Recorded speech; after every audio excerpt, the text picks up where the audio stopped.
নমস্কার, সকলে কেমন আছেন? আমার চ্যানেলে আরও একটি নতুন ব্লগে সকলকে স্বাগত জানাই।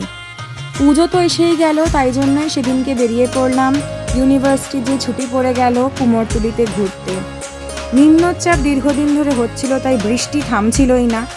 আর তাই জন্যই আমার যেদিনকেই ঠিক করছিলাম যাওয়া হচ্ছিল না, কিন্তু তারপরেই যেদিন দেখলাম যে আকাশ পরিষ্কার ঝলমলে রোদ উঠেছে, ওদিনকেই বেরিয়ে পড়লাম কুমোরটুলির উদ্দেশ্যে মায়ের আগমনীর আগে, যাতে মাকে দেখতে পারি মা কিরাম করে সেজে উঠছেন।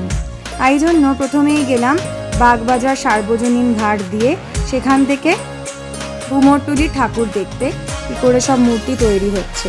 এখানেই আমি দেখালাম যে প্রথমেই কত ঠাকুর সেখানে বায়না হওয়ার জন্য সেগুলো তৈরি হয়ে রয়েছে, আর এখানে প্রচুর মালা আরও পুজোর সরঞ্জাম বিক্রি হচ্ছে। আমি বেশ কিছু মালা, সাজার জিনিস, মাটির সব কিনেও নিয়েছিলাম আমার নিজের জন্য।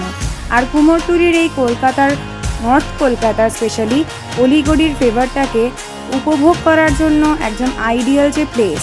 আর আমরা গেছিলাম দুপুরবেলা কুমোরটুলিতে ঘুরতে, যেখানে আখ বিক্রি হচ্ছিল পাড়ায় পাড়ায়, তাই জন্য সেখানে আরও ঘুরতে বেশি ভালো লাগছিল। পুরো বাঙালিয়ানা যে কালচার, সেটাকে আমরা নিজের চোখেই দেখতে পাচ্ছিলাম। আমি সেজে ফেলেছিলাম ওদিনকে একটা রঙিন ড্রেসে, কারণ আফটার অল বাঙালির একটাই উৎসব যেখানে মানুষ রং নিয়ে এত মাতামাতি করে, মনে মানুষের রং ধরে। আর এই হচ্ছে সেই ঠেলা গাড়ি। তো তাই বাগবাজার এই ঘাটটা দেখতে খুব ভালো লাগছিল, যে কী করে এত মানুষের ভিড় আর জমায়েত হয়েছে পুজোর পুজোর যেই মুহূর্তটায়, আর সব মূর্তিগুলো কী করে গড়ে উঠছে। তারপরেই চলে আসি তার পরের দিন রবিবার। সেদিনকে গেছিলাম পরিবারের সঙ্গে লাস্ট মোমেন্ট পুজোর শপিং করতে আর খেতে। তো মা দুপুরবেলা রান্না করেনি, কারণ রান্না করলে ভীষণ টায়ার্ড হয়ে যায়। তাই জন্য আমরা রেস্টুরেন্টে চলে গেছিলাম, আমাদেরই সামনে শ্রীরামপুরের মুখার্জিজ রেস্টুরেন্ট। আর সেখানে গিয়ে প্রথমেই চিকেন টিক্কা কাবাব অর্ডার করেছিলাম ঝাল ঝাল স্টার্টারে, আর সঙ্গে নিয়েছিলাম 3 জনের জন্যই বিরিয়ানি। বাবা অল্প বিরিয়ানি খেয়েছিল, মেনলি খেয়েছিল স্টিমড রাইস, যেটাকে বলে সাদা ভাত। আর এছাড়াও আমরা নিয়েছিলাম চিকেন চাপ, যেটা ওখানের আমাদের সিগনেচার ডিশ হিসেবে খুবই পছন্দ। আর তার সঙ্গে দেখাচ্ছিলাম অ্যাম্বিয়েন্স। আমি সেজে ফেলেছিলাম ওদিনকে একদম বাঙালিয়ানা সাজে, আর খাচ্ছিলাম ফিরনি, যেটা আমার সব থেকে প্রিয় ওখানে ওদের হোম স্টাইল ফিরনি। আর তারপরে বাবা আর মা লাইম সোডা খেয়ে নিল। আমি যদিও লাইম সোডা খাইনি, নাহলে ফিরনির সেই মুখের স্বাদটা নষ্ট হয়ে যায়।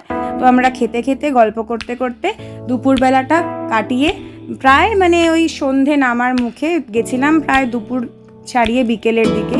তাই সেখানে একটু ছবি টবি তুলে বেরিয়ে পড়লাম শপিং করতে।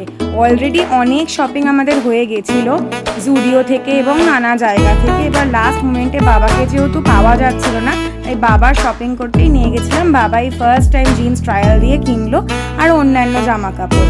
এরপর আমরা বাটার শপিং করতে গেলাম, আর দেখিয়ে দিলাম শ্রীরামপুর কীরকমভাবে আলোয় সেজে উঠেছে ঝলমলে ভাবে। তারপরে কেনাকাটা হওয়াতে আমরা বাড়ি ফিরলাম মনের আনন্দে। তো এই ছিল সেই দিন। ভালো লাগলে like, comment, share and subscribe. সবাই ভালো থাকবেন। শুভ শারদীয়া।